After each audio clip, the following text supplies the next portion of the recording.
ปิพุทธังสารนังคัจฉามิ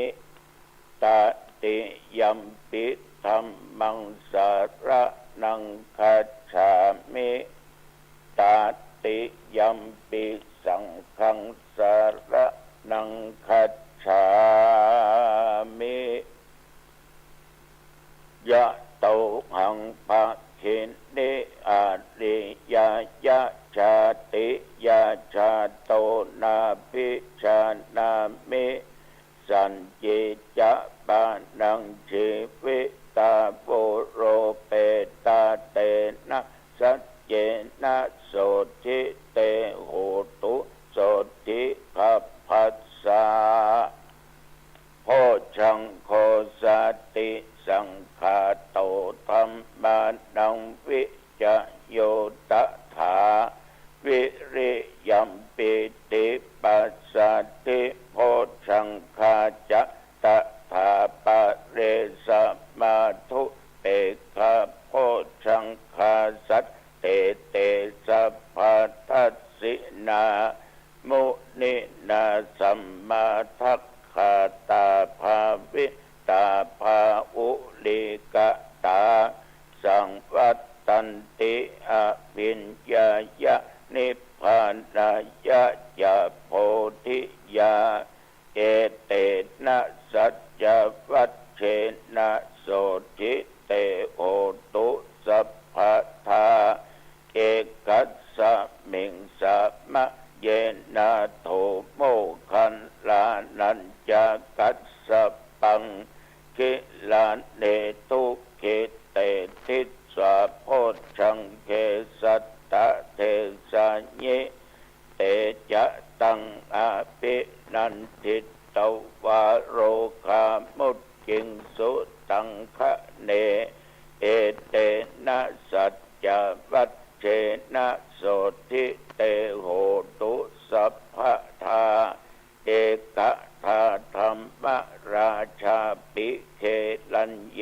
นะปิปิริโตจุนทัตเถเลนะตัญเยวะภะนาเปตวานะสาทะรังสัมโมทิตวาจะอาภาธาตัมหาพุทธาสิธานะโสเอเตนะสัจจวัชเชนะโสทิเตโหตุสัพพทาปะหินาเตจะอาภาธาตินนันนัมปิมะเยสินังมัคคาอัตตะกิเลสาวะปัตตานุปติธัมมะตังเอเตนะสัจจวัชเชนะโสทิเตโหตุสัพพทาขอถวายพระพรภวตุสัพพมังคลังรักขันตุสัพพเทวตา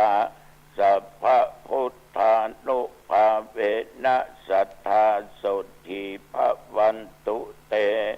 ภวตุสัพพมังคลังรักขันตุสัพพเทวตาสัพพธัมมานุภาเวนะสัทธาโสทิภวันตุเตภวตุสัพพมังคลังรักขันตุสัพพเทวตาสัพพสังฆานุภาเวนะสัทธาโสทิภ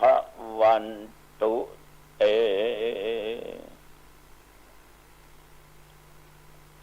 กรมอุตุได้ประกาศบอกว่านับตั้งแต่เมื่อตะวันป่ามาจนถึงปัจจุบันเดี๋ยวนี้แถวบริเวณหนองตองและวัดหนองตองบ่มีฝนตกแม้แต่เม็ดเดียวหยดเดียวแต่อากาศนั้นร้อนนะกลางวันนี้อุณหภูมิพุ่งขึ้นไปเกือบจะ40พี่น้องญาติโยม ปัจจุบันประเดี๋ยวนี้อุณหภูมิประเดี๋ยวนี้นะอุณหภูมิ25 องศาวันนี้ร้อนตั้งแต่เวลาประเดี๋ยวนี้เป็นต้นไปญาติโยมเคยเตือนสติว่าระยะนี้อากาศร้อนแต่ขออย่างเดียวจิตใจจะไปร้อนไปตามดินฟ้าอากาศคือตะวันเนี้ยโยมทั้งหลายหลังจากที่ฉันเข้างานเสร็จเรียบร้อย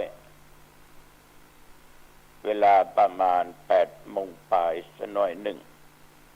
จะมาก็ออกเดินทางไปวัดพระธาตุเจ้าสีจอมทองเพราะตอนบ่ายนั้นก็จะมีการตั้งพัดแก่พระสงฆ์องค์ข้าเจ้าที่ได้รับเป็นพระครูสัญญบัตรใหม่และเลื่อนสมณศักดิ์แก่ท่านพระครูทั้งหลายโดยสมเด็จพระมหาวีระวงศ์พระราชเลขาในสมเด็จพระสังฆราชได้เป็นตัวแทนของพระองค์มามอบพัดแก่พระครูใหม่และพระครูที่เลื่อนสมณศักดิ์ระหว่างเดินทางไปนั้นญาติโยมขาล่องไปในรถติดเพราะรถทุกคันนั้นนอกจากเป็นรถเดินตามปกติก็จะมีรถมุ่งหน้าไปสู่วัดพระธาตุเจ้าสลีจอมทองรถต่างจังหวัดมากันนักมากันหลายติดกันเป็นเส้นเป็นสายพอดีก็มีรถคันหนึ่งไปเบียดกันคือต่างคนต่างก็ใจร้อนหน่อยเนาะอยากให้แซงกันคือตั้งแต่สันวตองล่องไปเนี่ยมันเป็น4 เลนเข้าไปในเขตตลาดจอมทองมันมีเพียง2 เลนวิ่งทางกว้างและไปสู่ทางแคบมันหายไปถึง2 เลนโยมก็แซงกันไปพยายามบีบแต่จะแซงกันคำเดียวมันฮ้อนละโยมเอิ้นมาด่ากันกูด่ามึงกับมึงก็ด่ากูด่ากันไปด่ากันมาเปิดประตูลงมาจะฟัดลูกคุยกันพอดีบังเอิญก็มีคนห้ามปรามแต่มาก็มานึกว่าก็ยังว่าพอรถทั้งหลายที่เพิ่นมาโตยก้นก็ดีนำหน้าก็ดีหรือว่าอยู่ทางซ้ายทางขวาก็ดีมันต่างคนก็ต่างก้อยเป็นก้อยไปเพราะรถมันเยอะแต่ในใจอารมณ์โดยอาจจะถูกคนที่นั่งทางข้างยุยงยุแย่บอกว่าแซงเลยเนาะถ้าไปมัวอย่างอันอย่างนี้จะบ่ถึงง่ายๆแต่ที่จริงเวลามันมีนักเมื่อก้อยไปในญาติโยมมันก็ติดกันวงล้อของรถก็กิ้งไปกำน้อยประการสำคัญตะวาเนี่ยรถ10 ล้อ18 ล้อก็นักถ้ามันถ้อยทีถ้อยอาศัยก็เป็นก็ไปมันก็ไม่มีอุบัติเหตุเท่าที่หันตะวานี่ รถติดกันหลายกิโลประมาณ3-4 กิโลญาติโยมอาตมาภาพในที่สุดก็ต้องไปถึงทางเลี้ยวเข้าวัดพระธาตุเจ้าสี่จำตองทุกกันก็วิ่งด้วยกันและนำหน้าก็ค่อยเป็นก็ค่อยไปก็มีลุละอ่อนรอดอมีเจ้าหน้าที่มีอปรอำนวยความสะดวกก็จะไปที่ศาลาที่เพิ่นจะมอบพัดกันญาติโยมไปถึงก็ไปเสาะหาที่จอดรถโอ้ตะวาในคนนักรถหลายเพราะ15-16 จังหวัดโอนเหนือเนี่ยตั้งแต่นครสวรรค์ขึ้นมาญาติโยมก็มันกี่ปีแล้วที่มาได้รับพัดกัน3 ปีแล้ว4 ปีแล้วเนี่ยปีนี้โควิดจืดจางแต่คำว่าหายยังไม่หายศรัทธาสาธุชนทุกสารทิศต่างก็มาโดยตุเจ้าที่มาหับพัดปรับพัดเปลี่ยนพัดมีถึงรถบัสรถตู้รถปิกอัพรถ4 ประตูญาติโยมสนามที่บริเวณวัดพระธาตุเจ้าสี่จำตองจัดไว้ให้นั้นลานที่ล่มอันนั้นก็เป็นที่ขายของขายอาหารการกินขายของทุกสิ่งทุกอย่างคนเต็มยมลานจอดรถเต็มเพิ่งก็จัดไปตั้งในโดยไปหิมหนองหลวงเต็มหมดแต่พอจะจอดได้โดยมีเจ้าหน้าที่และละอ่อนรอดอทั้งหลายมาบริการแต่ต่อมาก็ลงประตูที่ใกล้กับศาลาปล่อยคนขับรถไปหารถจอดสิ่งที่ลืมมาได้ก็คือโทรศัพท์เนี่ยการที่มีเทคโนโลยีมีโทรศัพท์เนี่ยมันก็ดีอย่างนะเอาเตลเข้ามาอยู่ในวัด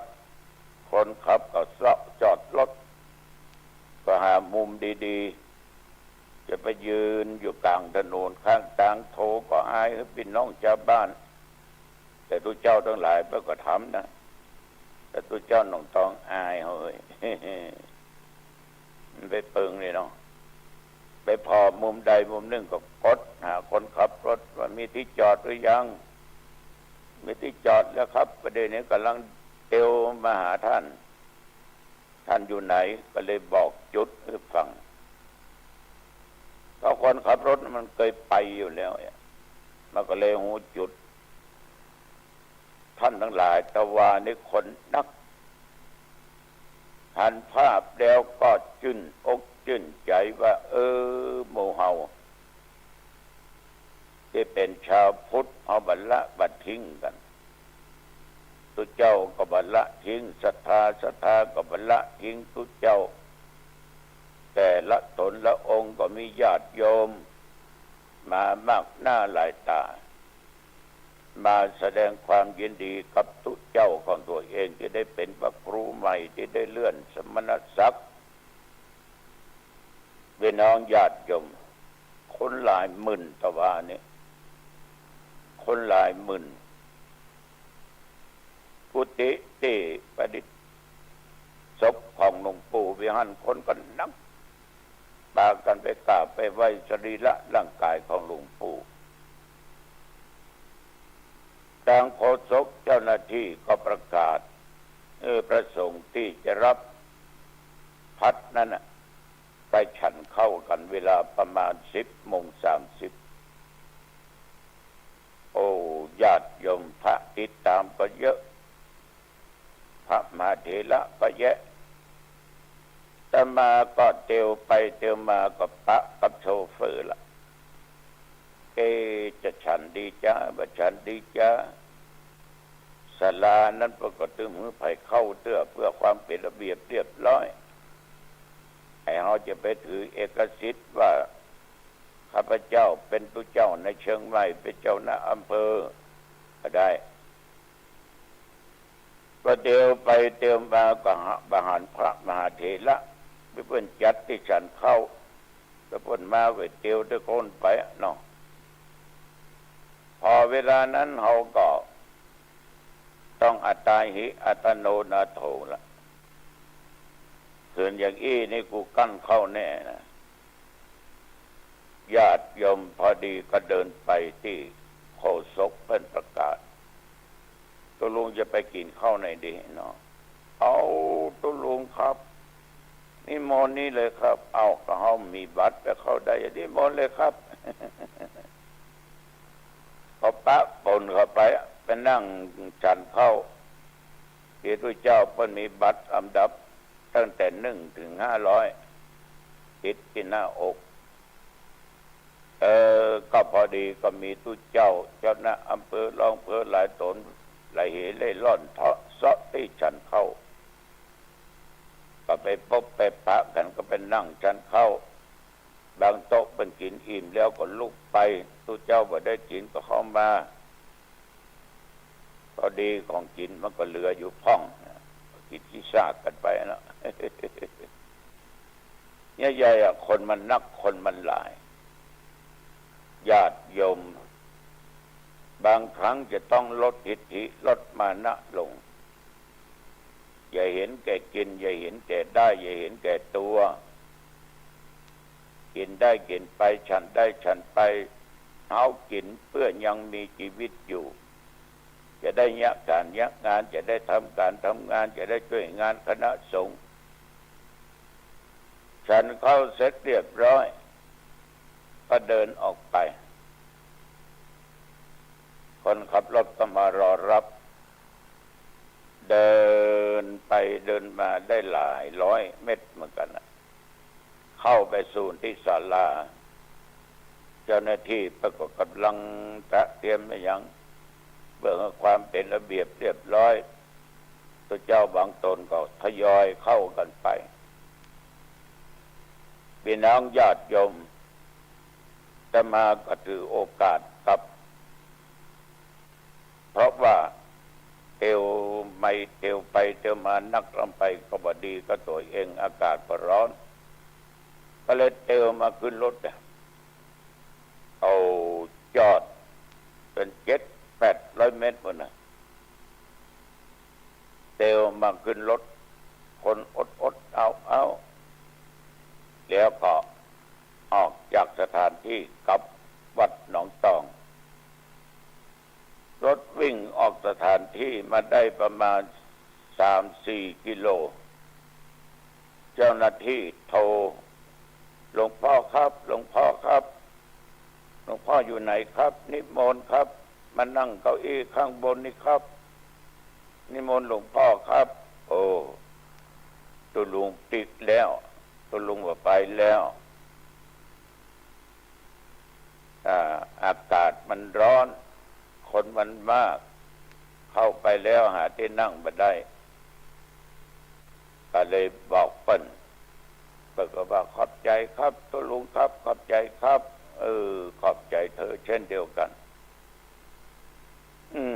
ญาติโยมท่านผู้ฟังงานการบัดเดี๋ยวนี้ถ้ามีปัญหาคือที่จอดรถวัดพระธาตุเจ้าศรีจำตองสถานที่กว้างขวางต่อรับรองสิ่งเหล่านี้ได้ท่านทั้งหลายตัวเจ้าตึงฮับตึงเปลี่ยนพัดคือเลื่อนสมณศักดิ์มี508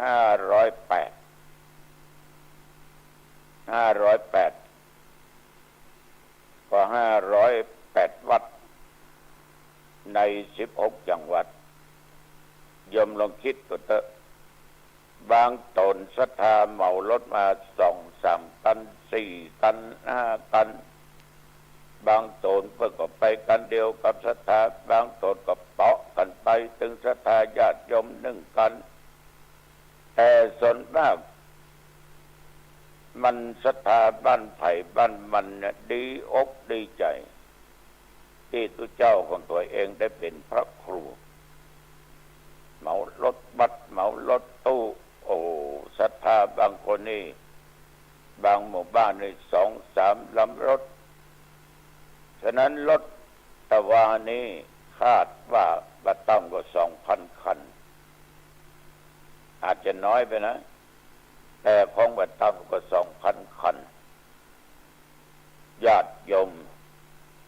ขาที่ธรรมาภาพกลับมานั้นน่ะทางเส้นนั้นมันอยู่ทางซ้ายแล้วเนาะเอาขึ้นมามันจะโล่งละแต่ขาที่จะเดินไปเข้าไปสู่วัดพระธาตุเจ้าสีจำตองนั่นนะโอ้โหรถติดนักว่าตอนเช้าที่ธรรมาลงไปอย่างน้อยนี่บัดต่ำกว่า5 กิโลถึง6 กิโลรถมันติดกันและดูเหมือนว่ารถใหญ่เนี่ยจะนักฉะนั้นญาติโยมท่านผู้ฟังทุกสิ่งทุกอย่างนั้นย่อมมีอุปสรรคย่อมมีปัญหาย่อมจะไปเจออุปสรรคปัญหาอันใดก็ตามต้องใจสติอย่าใช้อารมณ์ใจเย็นๆทุกคนมีจุดหมายปลายทางเหมือนกันถ้าเอาใจร้อนก็จะเสียแทนที่จะได้กลับเสียนี่ฝากกับญาติกับโยมนะทีนี้ก็มาถึงวัดก็พบปะกับญาติโยมที่จะขอบวชได้เวลาก็ไปสวดชยมงคลคาถาเจ้าคณะตำบลหนองควายเขต1วัดผลเสเลื่อนสมณศักดิ์จากเจ้าคณะตำบลจันโทถึงจันเอกเป็นจันเอกมาที่วัดศรีสว่างบ้านปวนงวนลายท่านเจ้าคณะตำบลหันแก้วก็เลื่อนจากจันโทขึ้นไปเป็นจันเอกแสดงว่าญาติโยมชาติศาสตร์กษัตริย์3 สถาบันเนี่ยของหมู่เฮาเนี่ยญาติโยมในประเทศไทยนี่มั่นคงพระเจ้าแผ่นดินจะมองถึงความสำคัญของพระสงฆ์องค์พระเจ้ามองถึงความสำคัญในพุทธศาสนาทรงมีพระมหากรุณาธิคุณแต่งตั้งพระครูใหม่เจ้าพระคุณสมเด็จพระสังฆราชเมตตาธรรมประทานในการเลื่อนสมณศักดิ์ของทุกเจ้าก็โดยมีพระเจ้าแผ่นดินนั้นเป็นผู้ที่ประทานให้ก็ออกญาติโยมท่านผู้ฟังชาติศาสนาพระมหากษัตริย์3 สถาบันเนี่ยหมู่เฮาต้องช่วยกันปกป้องคุ้มครองรักษาหมู่เฮาทั้งหลายเป็นผู้โชคดีที่สุดมีสถาบันศาสนาและพระมหากษัตริย์เอาละวันนี้อันเป็นเวลาพอดีอายุวันโนสุขังพลังพบกันใหม่โอกาสหน้าเจริญพร